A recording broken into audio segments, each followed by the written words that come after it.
Welcome to Dr. Jester Rants, and we're gonna rant about games journalists. They don't seem to do journalism very well. I mean, you literally don't expect much from the people like CNN, etc. You know they are actual activists and they don't care anything about the truth. But games journalists seems to be the worst of actual journalists. It's amazing, isn't it? But anyway, here we have Gaming Bible. Xbox fans review bomb new free RPG because we can never just be happy. Free RPG? Where did you get the idea it's free? As far as I know, if this is being covered by Xbox Game Pass, it's still literally not free too. And here we have on Steam, right here on Archive, you can literally see they are charging money for this. So how does that work? I'm really I don't know what this person was thinking. But then again, a games journalist, all of them have a single tiny little neuron who is very much being taxed to, well, high heavens. And the idiot who wrote this article was not in possession of that single neuron. I mean, it's one to go for what? Thousands of games journalists? It's bound not to be within the reach of this idiot over here. But let's go and read. Despite being out for just one day, the latest action RPG on the scene has already been met with a series of review bombs, with miserable gamers claiming it is woke. It literally is woke. But I'll go with that and prove my point later. The reason why I am quoting this article, besides being a utter retard who wrote this thing here, who doesn't seem to be aware which shoe to put on his foot and how to, or this idiot here who tries to gaslight us, and the gaslighting stinks worse than after eating a very bad chili con carne. But either way, let's go and read. Fuck. Even I am trying not to, but here we are. However, according to one Reddit... no, let's do a proper voice of this idiot. However, according to one Reddit user over at Xbox, Flintlock has already seen itself the victim of a review bombing, with negative reviews claiming it is woke garbage. I'm enjoying this game, but man, our Xbox heart plays. Oh wait, no. This is another idiot. But a hard-to-play game's already getting review bombed with things like woke garbage, not playing. The game isn't anything game-changing, nor did it promise to be so. I don't see what the big deal is. They wrote. Jesus Christ, this thing is confusing. This guy here doesn't know how to use quotes properly. Anyway, continuing. Why is it woke, you may ask yourself? According to these trouble gamers, Flintlock is woke because it features a black main character. Yep, that's it.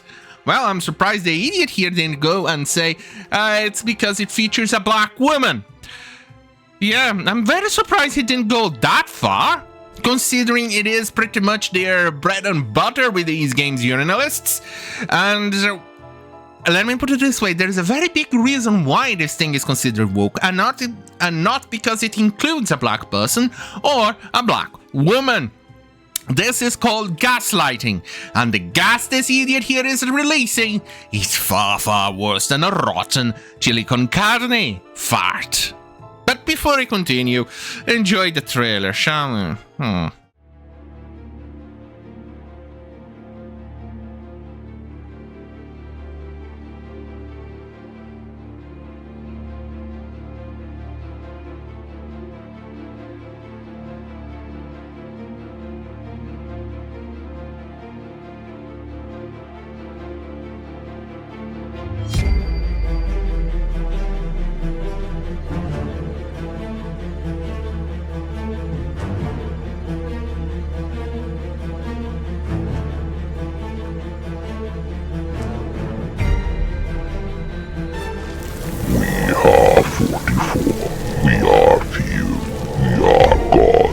the night. We are born of sin and crime. We are repentance personified. We are immortal. We are legend. We are God's wrath made manifest. And we know no fear.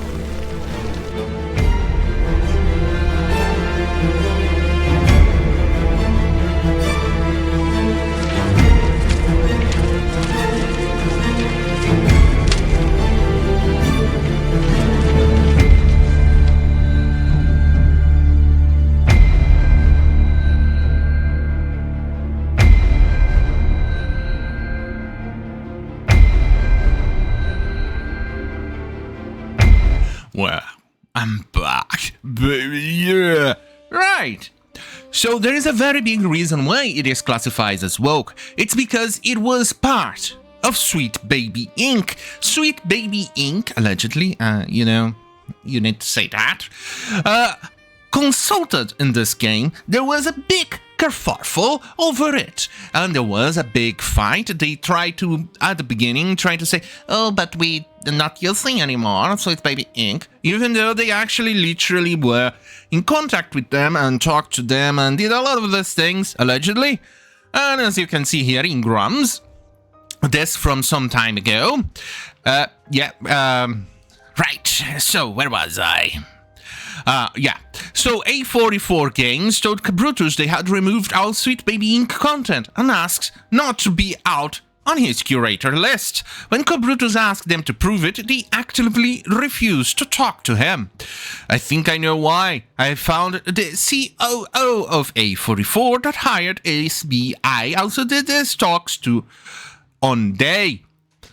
No wonder. That's not surprised considering the garbage that we keep on getting by these idiots. Woke idiots try to gaslight you, they try to lie to you and do other things. But I'm not surprised. I'm not very surprised with all of this garbage.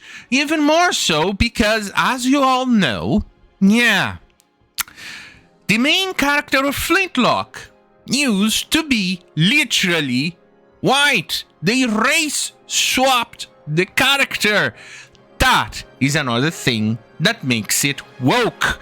Here, from that Park Place, report Sweet Baby Inc. ruined A44 Games. Flintlock, The Siege of Dawn, race swapped main character and made other significant, didn't earn it, changes.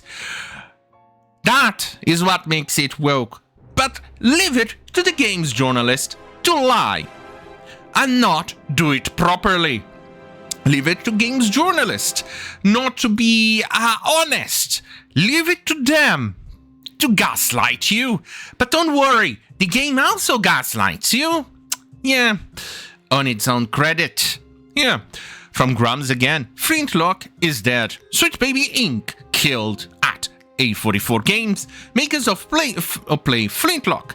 Most of the staff have been laid off. The game has no players, no weekend spike. Interestingly enough, SBI has been scrubbed from the credits, even though CubWorth Rambo has all the receipts.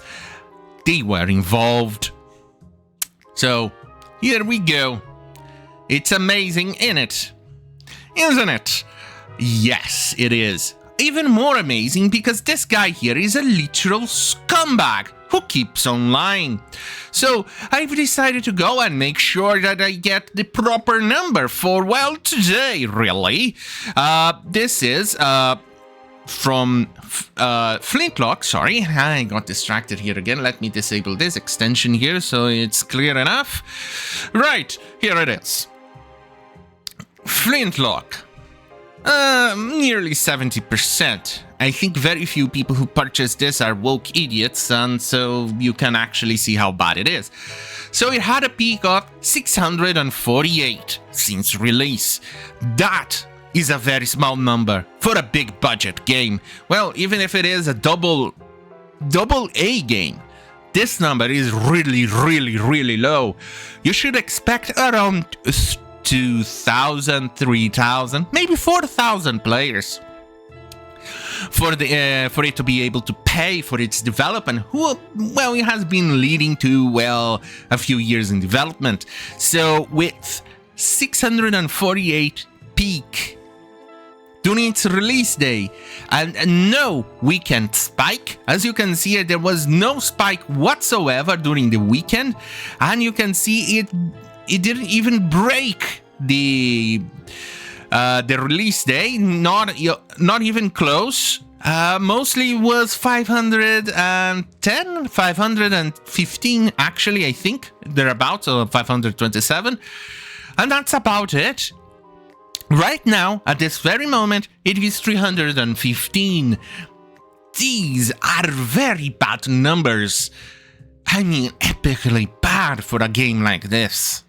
So, maybe we should go and say, yeah, another victim of Sweet Baby Inc. and its kiss of death.